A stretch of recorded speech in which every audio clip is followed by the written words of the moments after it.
श्रद्धा murder case में एक और बड़ा खुलासा हुआ है। श्रद्धा के जो शव के टुकड़े थे उसको इस फ्रिज के अंदर रख दिया, जिससे कि लाश में से A cold-blooded killing bordering on methodology of a psychopath.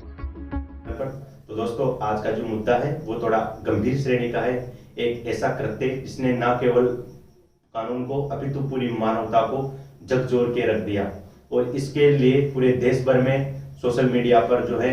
चाहे वो आप फेसबुक लो, चाहे ट्विटर लो, चाहे इंस्टाग्राम हो, हर जगह इसके खिलाफ मुहिम चला दी है और जो भी अपराधी हैं उसको सख्त से सख्त सजा देने की मांग चल रही है। दोस्तों, मैं बात कर रहा हूँ श्रद्धा मर्डर केस के बारे में। Cold-blooded killing bordering on methodology of a psychopath. Shraddha murder case में एक और बड़ा खुलासा हुआ है। इंडिया टीवी को जो मिली जानकारी है उसके मुताबिक मर्डर के बाद आफताब ने श्रद्धा के मोबाइल को सुप्रीम कोर्ट की जो गाइडलाइन है उसके अनुसार किसी भी लड़की का या फिर कोई भी जो आरोपी होता है उसके खिलाफ अगर ऐसा मामला हो जाता है तो उसका नाम और उसका फोटो जो है वो दिखाया नहीं जाता है।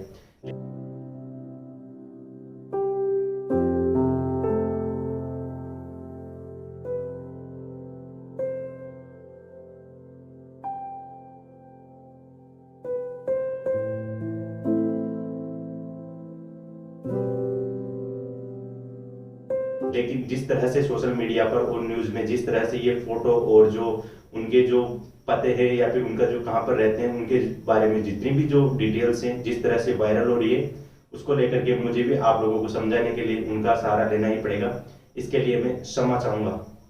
हम जो है वो इस वीडियो में ये जानने की कोशिश करेंगे कि क्या उनके साथ में हुआ और किस तरह से वो दोनों मिले और किस इस जो मर्डर है इसके पीछे की पूरी कहानी क्या है और आप लोग इससे क्या सीख सकते हो। कोई भी लड़की है या फिर उसके माता पिता है उसको क्या ध्यान रखना चाहिए कि अपने बच्चे कहाँ जा रहे हैं या फिर कहाँ नहीं जा रहे हैं, इसके बारे में जागरूकता के लिए मुझे लगा कि ये वीडियो बनाना बहुत जरूरी है, इसलिए मैंने ये वीडियो शूट किया। तो दोस्तों, श्रद्धा जो है एक इसमें जो है वो पीड़ित है और उसका जो लिव इन रिलेशनशिप में जिसमें वो रह रहे थे वो लड़का, उसका नाम आफताब है। दोनों एक सोशल डेटिंग साइट है जिसका नाम है बम्बल, उसके थ्रू मिले थे और उस पे ही उन्होंने तो कुछ दिनों तक चैटिंग की। उसके बाद में उनके बीच में मिलना हुआ और मिलने के बाद में उन्होंने घर वालों की मर्जी के खिलाफ जो है वो लिव इन रिलेशनशिप पे रहना उन्होंने पसंद किया और उसके बाद में वो महरौली जो दिल्ली है वहां पर रहने लगे। और उसके कुछ समय बाद रहने के बाद में उनके बीच में कुछ ऐसे मतभेद हो गए और मतभेद होने के पश्चात जो है उस लड़के ने उस लड़की का बेरहमी से कत्ल करके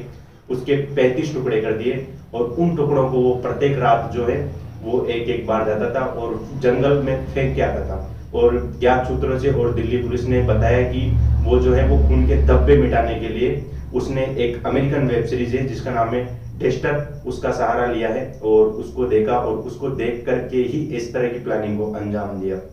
आरोपी जो है वो 6 महीने से लड़की के जो टुकड़े हैं उसको जंगल में अलग अलग जगह पे ले जा करके फेंक रहा था। तो कुछ समय बाद जो है वो उसके पिता को लड़की के दोस्त से पता लगा कि वो बहुत दिनों से उसके कांटेक्ट में नहीं है, अभी फिर बात नहीं हो पा रही है। तो लड़की के पिता ने कुछ अनिष्ट होने के अंदेशा में दिल्ली पुलिस में सूचना दर्ज की और जब दिल्ली पुलिस ने छानबीन की तो मर्डर से 6 महीने बाद दिल्ली पुलिस को, यानी कि आज या कल में दिल्ली पुलिस को इस बारे में जानकारी मिली। उसके बाद में दिल्ली पुलिस ने पूरी जांच की और जांच में ये सब मामला सामने आया। इस घटनाक्रम में एक चीज जो बार बार निकलकर हमारे सामने आ रही है वो है लिव इन रिलेशनशिप। आपके मन में ये सवाल जरूर होगा कि क्या भारत जैसे देश में लिव इन रिलेशनशिप वैलिड है और अगर वैलिड है तो इसमें क्या क्या शर्तों के साथ वैलिड है। तो दोस्तों, हम आपको बता दें कि लिव इन रिलेशनशिप का मतलब होता है कि लड़का या लड़की जो है वो अपनी मर्जी से बिना शादी के भी साथ रह सकते हैं।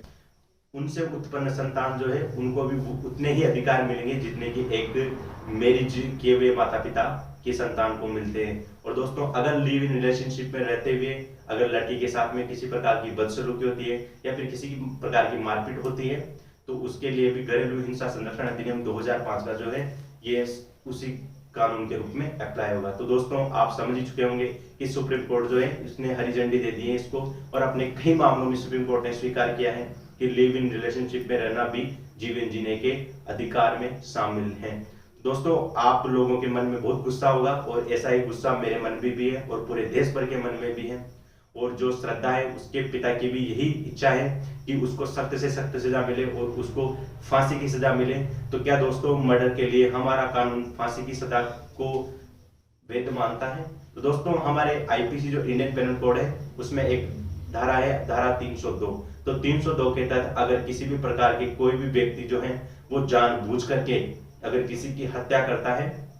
तो उसके खिलाफ धारा 302 लगेगी और उसके तहत उसको आजीवन कारावास या फिर अगर रेयरेस्ट ऑफ द रेयर मामला है तो उसमें उसको मृत्युदंड तक की सजा भी मिल सकती है। तो दोस्तों, आप कानून पर भरोसा रखिए,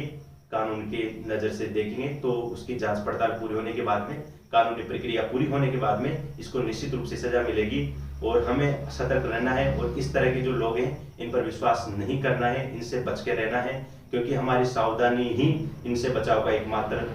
जरिया है। कितने भी कानून बना ले, कितने भी नियम बना ले, उनसे कुछ भी हो सकता जब तक कि एक व्यक्ति या फिर एक नागरिक जो देश का है वो जागरूक नहीं होगा। और हमें महिलाओं की सुरक्षा को लेकर के, लड़कियों की सुरक्षा को लेकर के आगे आना होगा और सरकार को भी कानून को कड़ी से कड़ी रूप से लागू करना पड़ेगा, क्योंकि इतना जबरदस्त कानून होने के बावजूद भी इस तरह की हिम्मत, घटना करने का अंजाम देने की जो हिम्मत है वो आरोपी कर रहा है, इसका साफ साफ मतलब है कि उसके प्रति, कानून के प्रति उसके मन में बिल्कुल भी डर नहीं है।